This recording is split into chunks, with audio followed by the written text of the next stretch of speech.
après quand même quelques mois. Non, pas dans une vidéo solo, ça fait pas quelques mois que j'ai pas filmé, mais ça fait quelques mois que j'ai pas fait d'update lecture classique. Donc j'en avais fait que deux que j'avais tourné en même temps, puis j'attendais d'en avoir un petit peu plus. C'est vrai que les lectures classiques, je vous en parle un peu, je donne un peu mon avis dessus, je vous fais un résumé comme ça.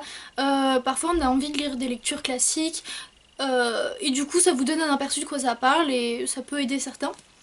Par lecture classique, j'entends ce qui n'est pas de récent quoi. Donc même un truc pas connu des années 1900, je le considérais comme une lecture classique. Là j'ai une lecture classique, en réalité c'est parce que je l'ai lu en cours, mais elle date des années 2003. Bon.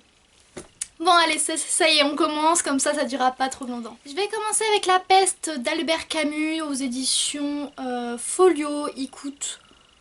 Bah, j'ai plus le prix. C'est bizarre, j'ai plus le prix. Bah, du coup je sais pas combien il coûte.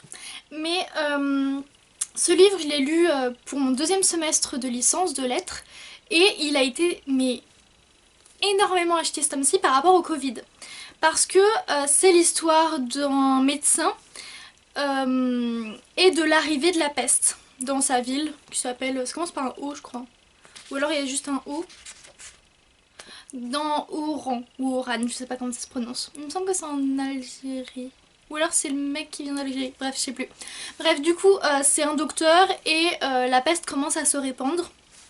Et du coup on voit l'arrivée de la peste, comment les gens réagissent au début, les nombreux morts, etc. etc. Et donc il y a des amitiés avec un journaliste, un autre... Je suis pas sûre qu'il soit docteur, mais un autre qui l'aide, etc. etc. Et du coup... Bon voilà, c'est à peu près tout en fait. Donc j'ai bien aimé ce livre. C'est assez rare parce qu'il date quand même de 1950 environ. Là je vois qu'il a eu le prix Nobel de littérature en 1957. Donc ça date mais pas trop. Et pour une fois j'ai bien aimé. Donc il fait un peu moins de 300 pages. Et je l'ai pas trouvé dur à lire. Que ce soit dans l'écriture même, que ce soit dans les chapitres, parce que y a un livre que j'ai lu récemment, c'est Le Jour de la Chouette, et il n'y avait pas du tout de chapitre, c'est juste il sautait une ligne quand on changeait de point de vue, mais il n'y avait pas de chapitre, de saut de page ou quoi que ce soit. Alors que là, bon, même si on n'a pas de nom de chapitre, on retourne quand même à la ligne comme ça, enfin vous voyez, c'est mieux que rien. Donc ça l'est. Pardon, je parle un peu bizarrement. Il y a de bonnes coupures, je trouve. Du coup, l'écriture, elle est bien, j'ai bien aimé. Alors que je n'aime pas les lectures classiques le plus souvent. Donc ça veut dire que vraiment, il est accessible à peu près à tous. Et donc, je vous le conseille si vous avez envie de lire une petite lecture, classique. Surtout que celui-ci il a été beaucoup acheté parce que bah, du coup ça faisait penser au Covid, mais en réalité l'écrivain a inventé la peste, c'est pas quelque chose de véridique, c'est quelque chose qu'il a inventé, enfin même si la peste existe, mais elle n'est pas arrivée à cette époque-là, etc. Du coup voilà, donc bonne découverte, même si c'était en cours j'ai bien aimé, bon c'était pas une de mes lectures préférées, vous savez que c'est pas mon genre, mais j'ai trouvé ça vraiment pas mal pour une lecture classique en fait. Ensuite je vous présente Cendrillon de Joël Pomera aux éditions Babel. Il coûte 7 € et en gros c'est du théâtre. Donc c'est une réécriture de Cendrillon, format théâtre. Et je l'ai lu quand j'étais en seconde, première, je sais plus trop. Donc c'est lui qui date de 2003 il me semble, environ. Ça se lit très très vite, vraiment il fait 150 pages. Sachant que c'est format théâtre, ça se lit très très très très vite si vous aimez beaucoup les réécritures de Cendrillon. C'est une réécriture de Cendrillon totalement loufoque, mais loufoque, avec une petite fille, donc Cendrillon, mais trop bizarre. Vraiment bizarre, elle est obsédée par l'horloge parce que elle a mal entendu les dernières paroles de sa mère et du coup elle est obsédée, elle est un peu bizarre. Et on a des conversations avec le prince totalement loufoque. C'était trop loufoque pour moi honnêtement, mais je le conseille à ceux qui aiment beaucoup Cendrillon, vraiment qui aiment l'histoire et qui aiment lire plein de réécritures de Cendrillon. C'est une réécriture vraiment loufoque, étrange, mais pourquoi pas. Sinon vous pouvez regarder la pièce de théâtre qui doit être trouvable en streaming je pense. Ensuite je me rappelle au lycée, première ou terminale, non pas terminale, première je pense, j'ai lu Un barrage contre le Pacifique de Marguerite Duras aux éditions Bélin Gallimard et il coûte 6,30 € celui-là, donc vous savez il a les index pour aider à chaque fois, tout ça, donc arrêt sur la lecture, blabla. C'est pour ça que ça explique le prix je pense. Donc c'est dans les années 1920, je sais pas quand ça a été écrit, mais ça se passe dans les années 1920. Et c'est l'histoire d'une famille qui ont peu d'argent, une famille qui a peu d'argent. Et on voit une fille qui commence à parler à un homme riche, etc. Et sa mère qui la pousse un peu dans ses bras, tout ça. C'est dans Indochine. Indochine, ouais bref, vous connaissez. Et on parle aussi des récoltes qui poussent pas, etc. C'est totalement une autre époque, je dois l'avouer. On voit que c'était pas pareil. Par exemple pour l'argent, c'est pas les mêmes sommes, etc. Pour la pauvreté, pour ci, pour ça, ça change assez. Je suis pas une fan de Marguerite Duras. Donc c'est le premier tome que j'ai lu d'elle et là bientôt je vais lire L'Amant. Ça se lisait, mais c'était quelque chose où ça me saoulait en fait. Les personnages vraiment j'ai pas du tout accroché, j'ai pas du tout aimé. Ouais non je crois que c'est les personnages qui m'ont le plus dérangé. En fait les pages se tournaient, ça allait, mais c'est la profondeur de la chose et j'ai trouvé que c'était vide et un peu genre désagréable en mode l'environnement il me faisait pas envie, vous voyez, genre j'avais pas envie de continuer parce que ça me faisait pas rêver quoi. Du coup ouais non, Marguerite Duras personnellement je n'aime pas. Je sais que beaucoup aiment, mais du coup moi non en fait. Voilà, non. Même si techniquement ça se lit en vrai hein, mais bon, il y a pire. Puis un peu de poésie avec La Légende des siècles, le sous-titre Les petites épopées de Victor Hugo chez Le Livre de Poche. C'est l'édition de Claude Millet et il coûte 6,60 €. Donc bon c'est vrai je suis pas allée au bout mais vu que j'ai étudié plein de passages après je peux considérer que je l'ai lu. Donc pareil c'était pour la fac au deuxième semestre de l'année dernière. Et en gros c'est Victor Hugo qui écrit un peu des épopées comme Homère a pu écrire des épopées. Donc c'est plein de petits poèmes de 1-2 pages. Je sais pas combien il fait le plus gros mais max 10 pages je dirais, même pas je pense. Bref, pour moi il n'y en a pas des très longs. Ou alors ils sont sous-catégorisés on va dire. Il y en a de meilleurs que d'autres. Dans la forme c'est vrai que ça allait, ça se lisait, même si on comprend pas forcément les sous-entendus dont il parle. Moi je le sais parce que je les ai étudiés en cours mais je les aurais pas compris toute seule en fait. Donc c'est plutôt une lecture qu'on étudie je pense ou qu'on est super fort ou qu'on étudie ça etc. Et je pense que sans ça on a peut-être un peu plus de mal. Mais du coup, si vous aimez Victor Hugo, lancez-vous. Moi, je suis pas une fan de Victor Hugo. C'est pas trop mon délire.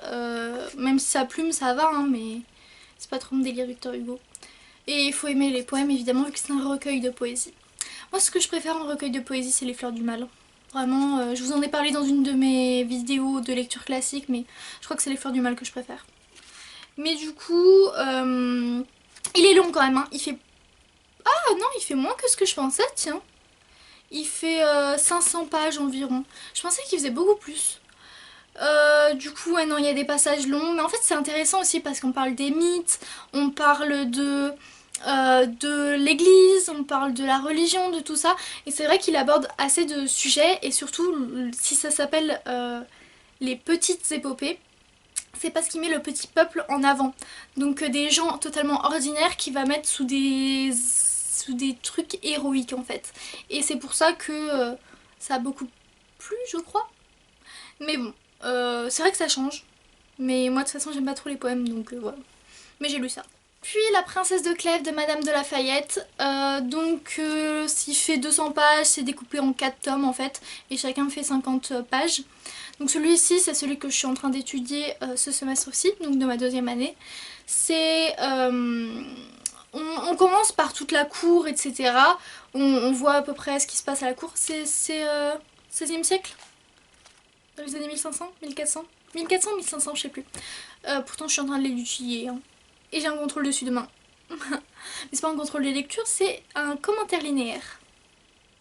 Bref, donc... il coûte 2 € en fait. Celui-là il est vachement bien je trouve. Il y a d'autres éditions mais lui je le trouve bien puisqu'il coûte 2 € du coup. Mais donc on suit la princesse de Clèves, on va dire qu'on voit même pas depuis le début mais parfois on suit d'autres personnages. Donc il y a un peu un triangle amoureux. Elle se marie avec le prince de Clèves, avec Nemours, le duc de Nemours je crois, avec qui il y a une romance etc. Un peu tous les hommes l'aiment, tout ça, bon. On voit beaucoup la cour, tout ce qui se passe, etc. Enfin voilà. C'est pas passionnant, honnêtement j'ai eu beaucoup de mal à le lire. Surtout le début, le premier tome, c'est le pire. Une fois que tu arrives à te lancer dedans, après, ça va beaucoup mieux. Mais les 20 premières pages, mais c'est juste pour exposer en fait le truc, mais c'est affreux, affreux. J'y comprenais rien, j'ai dû les lire au moins 3 fois, je comprenais rien. Mais du coup, après, ça va mieux. Mais du coup, non, c'était pas une très très bonne lecture, c'est pas quelque chose qui me fait kiffer. Et puis vous allez bientôt le voir parce que je vous ferai un spoiler dessus parce que je sais qu'il est au programme du bac, donc ça pourra vraiment vous aider. Et pour finir, La Princesse de Montpensier que j'ai lu pour le bac l'année dernière, toujours de Madame de Lafayette. Donc celui-là, il est très court, il fait 80 pages et c'est pareil, une fille qui s'est mariée avec le prince de Montpensier. C'est même plus un triangle amoureux, là je crois que c'est un quatuor amoureux avec l'ami du prince de Montpensier, avec l'homme avec qui elle devait se marier, qu'elle aime depuis sa tendre jeunesse, et son mari, et du coup elle au milieu, du coup 3 hommes pour elle, elle est en mode ouh. J'ai vu le film, puis après j'ai lu le livre, puis j'ai revu le film, vu que c'était mon sujet de bac, de terminale. Le film est très très long, ils inventent beaucoup de choses, il fait plus de 2 heures je crois. Ça passe. En fait, je sais pas c'est quoi le pire, parce que le film est super long, donc ça fait durer la chose. Sauf que dans le livre, il dure 80 pages, tout s'enchaîne, mais tellement s'enchaîne que tu ne comprends plus rien. Et en plus, on te sort des noms. Ah, parce que la Madame de Lafayette, c'est la spécialiste de lancer plein de noms. Tu ne peux pas retenir tous les noms. Il y a trop de noms. Parce qu'elle a fait des recherches historiques, parce qu'elle écrit sur un siècle avant le sien. Donc, ouais, non, il y a trop de noms, c'est difficile à retenir, c'est compliqué, il y a trop de détails. Mais dans un sens, en 80 pages, vraiment, elle a tout mais sifflé, elle a écrit super vite, on va dire. Et il y a trop d'action, je trouve que ça aurait, même si ça aurait été terrible parce que c'est indigeste, elle aurait dû plus s'étaler sur la longueur. Mais du coup, je crois que c'est presque une nouvelle, vu qu'il fait 80 pages. Voilà, j'espère que j'ai pas parlé trop vite, que ça vous aura aidé un peu d'entendre parler de lecture classique, que si vous avez envie d'en lire une, ça vous dirigera peut-être un peu plus. Dites-moi si vous en voulez d'autres, si vraiment ça vous intéresse pas. Et dites-moi, enfin non, je pense que je vais le faire quand même le spoiler, La Princesse de Clèves. De toute façon, moi je vais l'étudier, j'ai tout écrit, donc je vais le faire, et puis voilà. Et puis j'espère que vous ne serez pas trop ennuyés ici. J'espère que vous aurez de joyeuses lectures. Mettez un petit pouce en l'air et un commentaire. Et puis voilà. Ciao!